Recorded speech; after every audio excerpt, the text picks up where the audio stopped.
Welcome to The Analysis. I'm Barry Stevens. In a few moments, I will be joined by Mikey Weinstein of the Military Religious Freedom Foundation, which has been receiving complaints from military personnel serving in the United States Armed Forces that some commanders refer to this war in Iran as part of God's divine plan to bring about Armageddon and bring about the second coming. So, this is a pretty big story. If you like and want to support the work the analysis does, please go to our website, theanalysis.news, and hit the donate button. You can subscribe, of course, to the show on YouTube or on podcast services like Apple or Spotify. See you in a second with Mikey Weinstein.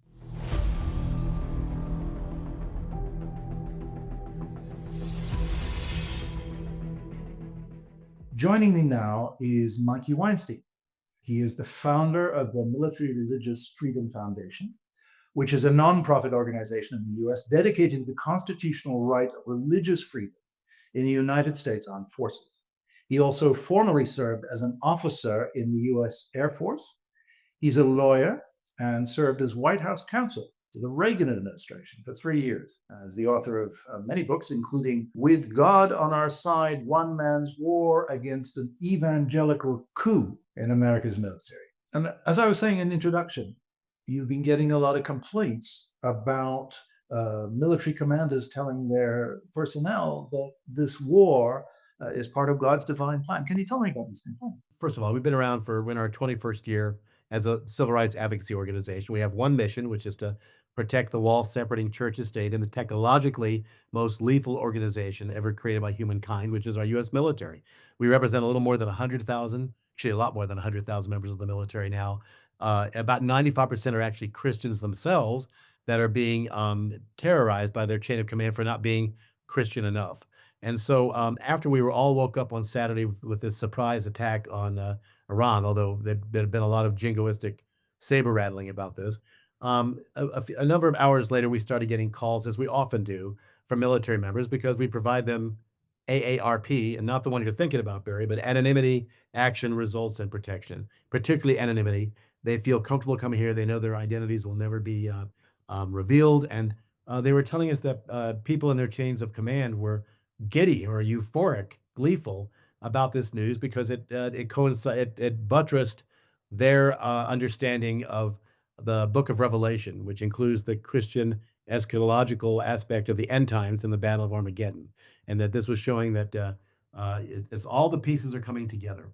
And of The course, commanders were actually saying, they were saying it, yes, and some were inviting their subordinates to their houses on Sunday for Bible studies that were to further discuss this.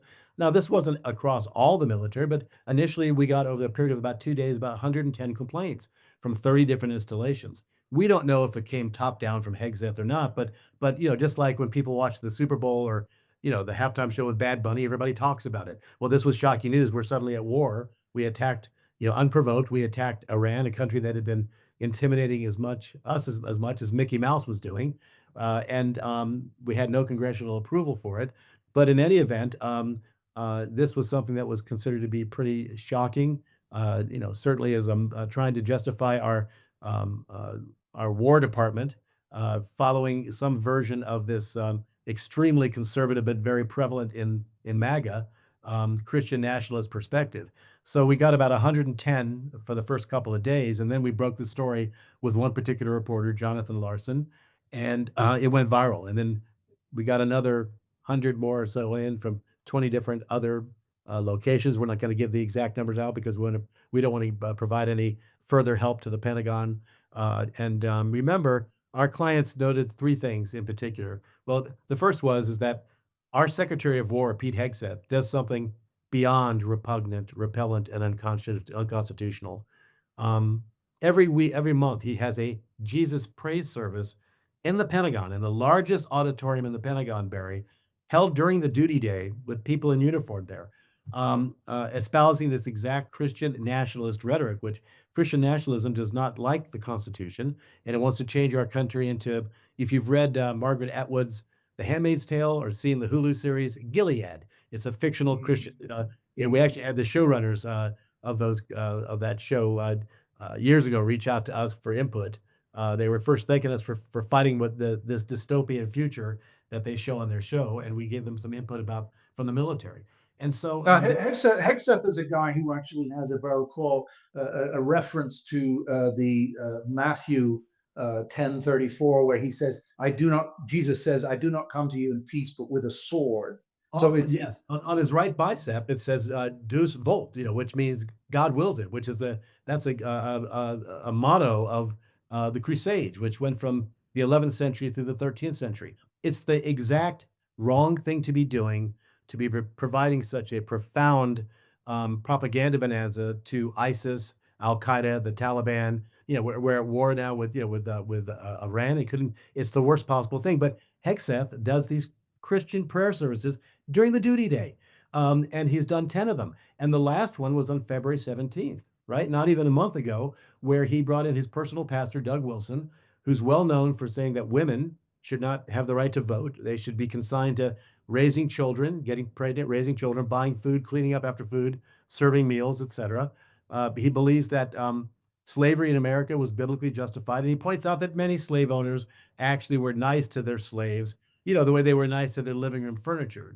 Jews killed well, Jesus. I suppose there he's not violating the Constitution of the 18th century, but there is this First Amendment, which says that the United States is not supposed to have an established religion, written by, I don't know, James Madison, to make it safe for many religions and to have religious freedom. So isn't Hegseth violating the Constitution? Of course he is. His oath to it. Absolutely. But it's not just that. When we founded our country, our constitutional framers looked at Europe, where most of the bloodbaths that had occurred there had been when men of the cloth had been men in political power. Barry, they looked at Cromwell in England. They didn't even have to leave our shores. They looked at the Salem witch trials. They said, not here. We're going to cleave a Grand Canyon between spiritual and temporal, church and state. And they also put something else in that most Americans are unaware of. A lot of Americans don't even know about the separation of church and state in the First Amendment.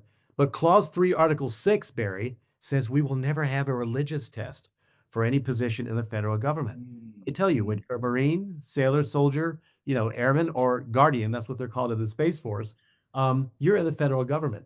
So Hegseth has created a de facto religion test as well, also violating, his oath. So why would anyone be surprised in an incredibly competitive military, Barry, where they look every month at this guy doing what he's doing, that commanders wouldn't sit there and make these statements, and as of this morning, 30 members of the House of Representatives, all Democrats, sent a demand letter to the Pentagon Inspector General saying, do an investigation. Now, we don't have any high hopes that under Hegseth, these particular Inspector General stormtroopers will do anything other than make it clear that no, this didn't happen, or if it did, we want to know if you validate that this happened, is it okay? Because is it okay that they said that? Are you down with this? Even if you're saying, of course, it didn't happen. I guarantee you, our clients aren't going to trust anybody from the Inspector General's office from Hegseth. But they also are. Remember, most of our clients are junior enlisted or junior officers. They're young. They have families. They're pregnant. They're raising kids. Although we have them all the way up to 4-star generals and 4-star admirals, but they are, when they look at vulnerability, they look at someone who is actually not quite so vulnerable. This person was a naval fighter pilot, war hero, an astronaut from NASA, and he's a sitting U.S. Senator, Mark Kelly. And Hegseth trying to drag him back in off of his civilian status, drag him back in, retry him in a court martial for violating the Uniform Code of Military Justice, the Military Criminal Code, because he simply, along with 5 other members of Congress, did a video reminding military members to do what, Barry? Don't, only follow legal orders, not illegal orders, like shooting college students at Kent State or slaughtering enemies at My Lai. And so they look at him, and it terrifies them. They're not going to trust anybody else to go talk to. We've been working for 21 years to create a brand of safety, and we will protect our clients at all possible costs with their anonymity. And our job was to get this out in the media, and that's why we're talking to you today. Yeah. Well, one question I would have is if you believe that Armageddon is part of God's divine plan, and this war is part of that divine plan, do you think you're more likely to try to make it come about? Do you think you're more likely to be more aggressive in your? Well, I think that's fairly intuitive. Fundamentalist Christians delight in the fact that they are given a particular metric that is disgusting. that there will be a 200-mile long river. It's a long way, Barry. 4.5 feet deep, filled with nothing but the human blood of those that their version of Jesus has slaughtered at the Battle of Armageddon. Now, you can believe what you want, but the bottom line is your personal Christian nationalist views will always be subordinated to the civil rights of your fellow Americans, and that includes in the U.S. military. There is not going to be a place where you can have you can displace our Constitution because our members of the military swear an oath, to not support, defend, and protect a particular person like Trump or a particular weaponized version of Christianity, but to our U.S. Constitution, which makes our country beautiful the way it is. No one's ever done that before. Israel, as a matter of fact, doesn't even have a constitution. But this is extraordinarily dangerous. But our clients are thrilled because we got it out. It is all over the world now. So Yeah. they want to hear from the Pentagon. Are you going to But- deny it? Are you going to investigate? What I want to hear is, I don't mean to cut you off. You No, that's tell fine. us whether this behavior is okay. You think it's okay? If they go back, no, it didn't happen. It's completely preposterous. I kind of doubt that's where it's going to be. And we're very fortunate that we even got one email from our several hundred clients to write in to explain what was going on. And of course, people can attack that, going, well, that's bogus. It's not real. You're just trying to get attention. We are trying to get attention for our clients because they do not have a voice. And if you're even being gently evangelized, Barry, by your military superior, get the hell out of my face, sir, our ma'am, is not an option for you. So we do it for them. You got to remember, most people don't realize that the military is peculiarly, adversarial, communal, ritualistic, and tribal, and that your military superior, Barry, is not your shift manager at Starbucks or your boss at IBM. I understand. Complete control over your life. And And consent you did that. You mentioned Armageddon, which of course is an actual place in Israel, and Israel is in this war an ally of the United States, a leading ally, you could say. And so, what's the relationship between this Christian nationalism and Israel? Well, it's really very hypocritical. In the concept of Christian nationalism, they need to have all the Jews aggregated in Judea, Samaria, which will serve as an accelerant or lubricant to bring back their version of Jesus on a white horse. And as fundamentalist Christian nationalist, former three-star General Jerry Boykin said, because the Revelation says that, Revelation singular, that indeed Christ will be coming back on a white horse with a sword. And Jerry Boykin says, no, it's going to be an AR-15.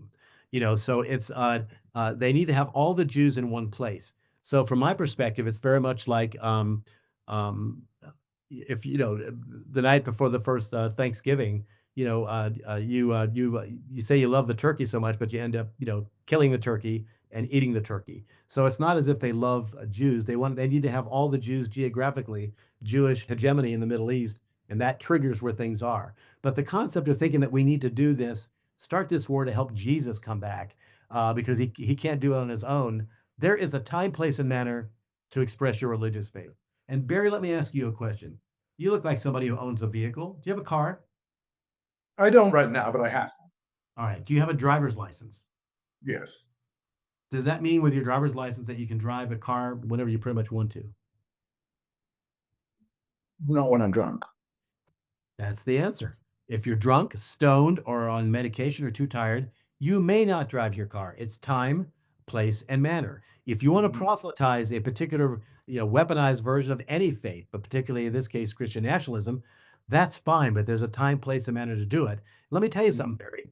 That time, place, and manner is not during the duty day in the Pentagon's largest auditorium in uniform, where they are televising it on Channel 2 everywhere. That sends the message all the way down, and it terrifies, but it obviously incentivized a large number of people that are subordinated and figured, well, we got triggered by this surprise war, and I'm going to tell my troops that, hey, it's okay because the Lord selected Donald Trump to be the signal light, the North anointed by Jesus. Right. And again, my point is this: we've got it out everywhere in the world now. People are discussing it, and they're not going to find our clients. Our clients have the guts to come forward, and we will always protect them. In our 21 plus years of doing this, we've never come within light years of exposing this to anybody else. Well, And my w- w- question w- you want answered that is that we want to hear that from Hegseth. Is this okay? yeah. So you're hoping, or you think he won't say this is preposterous. He'll just say you're Well, lying. right now, Barry, But he's but gone I, 5 days. Well, he's gone 5 days saying nothing, nothing yeah. at all. And although But to telling members of the media, let me just get this in, please, yeah. shortly. Telling members of the media that we'll have something for you by the end of the day. They've done that 5 days in a row. I mean, today was supposed to be by noon. That's what CNN Ah. and noon East Coast time, and way they blew right by that as well. I'm sorry. So I've got to. You go ahead. I've got a couple of minutes. Yeah, thank you. I just want to ask, we're working on a documentary about nuclear weapons, and I must say it scares me a little bit without revealing any, breaking open the anonymity. Can you tell me if any of the people who have this kind of Christian nationalist attitude are working in control of nuclear weapons? The answer to that would be yes. Yes. But Well, I that's a can't. very scary thought. Yeah. Well, of course it is. Look, our United States military is the technologically most lethal organization ever created by our species, Homo sapiens. It's where all the nukes are, and the drones, and the laser guided weapons, and the conventional weapons. So I can't go any further than that. We do ask them what their MOS or AFSC or SFSC is. That means their occupational codes for the Space Force, Air Force, and Marine Corps, Navy, and Army. And we don't force it out of them, but they will gladly tell us as part of our best effort to do due diligence when they call in. But the idea that this was some sort of massive synchronized ballet where people called in or were lying about it. No, my friends, we're doing we are here to bring their voices forward. It reminds me of one of our very first cases, and I'll end on this. When we had first started, we got a message from a young 19-year-old Navajo sailor on an enormous U.S. Navy aircraft carrier in the Pacific. His faith, I live in New Mexico, and the Navajo Nation, use Navajo, is the largest geographically for a Native American tribe and the largest enrolled number of members. And he was being viciously proselytized to by his chief petty officer. We were able to get that chief petty officer, certainly not under Trump, he would probably be promoted, disciplined and moved to the far side of the ship. They're like cities, there's 5,000 sailors there. About a week or two later, we got a message through a place called Window Rock, Arizona. I'm in Albuquerque, and that is the capital of the Navajo Nation. And to this day, it gives me goosebumps. The message was simply from the parents of the young sailor, and the young sailor had said, "Please tell Mr. Weinstein and the Military Religious Freedom Foundation, thank you for being the voices we're not allowed to speak with." And I think about that every day, every possible in every way, and that's what we're here to do. If we take, we can take criticism, everything else like that, but that's what we're here for. One tiny more question. Okay. You're talking about this within the military. You know a lot about Christian nationalism within the military. Presumably, it's a fairly strong movement. Do Yeah. you fear? Do you fear domestic issues? That, in other words, the military could be used against the Constitution within the United States because of Christian nationalism. Trump has already talked about using the Insurrection Act to trump, if you will, the Posse Comitatus Act, which prevents the use of the military for law enforcement. That's already been threatened. My fear is that Yeah, is there enough? Are there enough Christian nationalists to make that a threat against yes, the Constitution? it is our best estimate that somewhere in the high 20% or low 30% are Christian nationalists. But remember, Hitler only had 7.9% in his National Socialist movement. Stalin had like 2.9%. And when you graduate from a military academy, like I did, the Air Force Academy, my dad went to Annapolis, and 3 of my 4 kids went to the Air Force Academy. When you graduate as an ensign or second lieutenant, on that day, you outrank 90% of the military because you're an officer. And I fear that even if we have a blue tidal wave in November and take both houses of Congress, Trump will be impeached and maybe this time might actually be found guilty. You think he's going to leave? I don't. And I think that could trigger a civil war. And the damage being done to our military and our country right now is not going to be solved by midterms. I think it's generational. And so we have to be able to follow what the girlfriend of Bob Dylan, Joan Baez, said, which is action is the antidote to despair. So to anyone watching this, do something. Get off your asses, go to a demonstration, support organizations like ours. We're nonprofits that are out there fighting for this. We're not the only ones, but we're fighting. Be like the people of Minneapolis. If you hear something, and don't in a mall or in a restaurant, and you don't agree with it, have enough guts to tell somebody that. stand up, right? Contact your members of Congress. We've got to use the tools of democracy to fight against this, or we're going to be gone. And I don't want to live in a Gilead. And you have to have an answer for your children and grandchildren who, if we get out of this, will someday look at you and say, "What did you do, mom and dad, grandma and grandpa, to fight against this?" I know it says March 6th, 2026, but it feels like March 6th, 1933 in Nazi Germany. So, but I very much appreciate the opportunity to have been on this today. Thank you, Mikey Weinstein of the Military Religious Freedom Foundation. Very much appreciate the interview. Please shoot us a link when you're done. We'll get it out there. Absolutely will. Thank you Cheers. again. Take care, Barry. Bye-bye.